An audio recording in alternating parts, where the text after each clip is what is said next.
Tadi juga saya lihat chat dari wartawan juga banyak sekali. Saya hanya ingin menyampaikan aja masalah dinasti politik.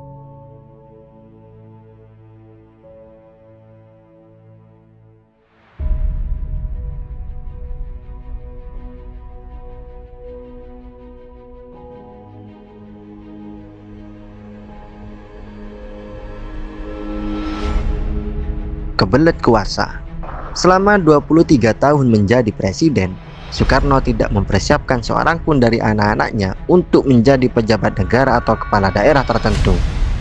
Kalau mau, bisa saja Soekarno melakukannya, tapi beliau memilih tidak mengambil kesempatan itu. Selama 32 tahun menjadi presiden, satu-satunya anak Soeharto yang pernah menjadi menteri hanya Siti Hardianti Rukmana atau Mbak Tutut. Itu pun setelah ia matang dalam dunia politik dan menjadi ibu negara menggantikan almarhumah ibunya. Soeharto memilih Mbak Tutut membantu tugasnya setelah beliau menjadi orang nomor 1 selama 32 tahun. Bukan baru 5 tahun atau 10 tahun menjadi orang nomor 1 lalu kebelet mikir dinasti bagi kelanggengan kekuasaannya. Beliau juga tidak mengangkat Mbak Tutut sebagai gubernur Bank Indonesia, Menteri Keuangan, Menteri Pertambangan atau Dirut Pertamina, tetapi membantu presiden mengurus urusan kesejahteraan rakyat sebagai Menteri Sosial. Kalau mau, tak ada yang mampu menghalangi Soeharto mengangkat Sigit jadi gubernur Kaltim yang kaya sumber daya alam itu, Bambang Tri menjadi gubernur Papua atau Titik Soeharto menjadi Dirut PT Timah atau PT Antam.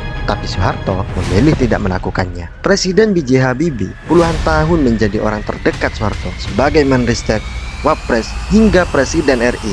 Jika beliau mau, sangat bisa menempatkan anaknya Dr. Insinyur Ilham Akbar atau lebih dikenal sebagai Ilham Habibie sebagai Dirut Garuda atau Menristek menggantikan posisinya dahulu. Mengingat kualifikasi ilmu kedirgantaraan Ilham Habibie tidak ada tandingannya kala itu. Tapi Presiden B.J. Habibie memilih tidak melakukannya. Presiden Abdurrahman Wahid atau Gus Dur juga tidak mengangkat Yeni Wahid sebagai Menteri Negara atau berusaha menjadikannya Gubernur Jawa Timur. Tapi Gus Dur memilih tidak mengambil kesempatan itu. Megawati saat jadi presiden juga tidak serta-merta ngebet ingin menjadikan Puan Maharani sebagai Menteri atau Ketua DPR RI. Mega membiarkan Puan matang ditempa di partai politik selama puluhan tahun untuk mumpuni meniti karir politiknya sendiri. Kalau mau, Megawati bisa saja mengkatrol Puan Maharani menjadi Gubernur Jawa Tengah saat ia berkuasa. Tapi itu tidak dilakukan oleh Megawati. Presiden Susilo Bambang Yudhoyono sekaligus Ketua Umum Partai Demokrat tidak ujuk-ujuk menjadikan Ibas atau Edi Baskoro Yudhoyono sebagai Ketua Umum Partai Demokrat. SBY membiarkan Ibas belajar politik hingga matang dari para politisi senior di Partai Demokrat yang 100% dikuasainya kala itu.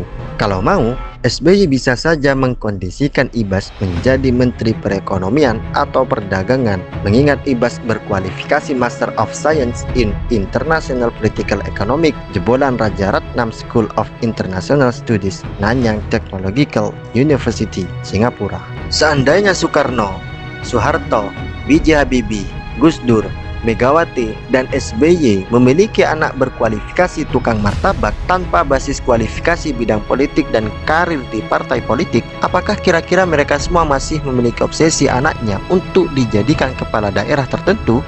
Maaf, ini cuma nanya, jangan ada yang kejang-kejang, baper, tersinggung, ngamuk lalu garuk-garuk aspal ya. Salam sehat dan tetap semangat.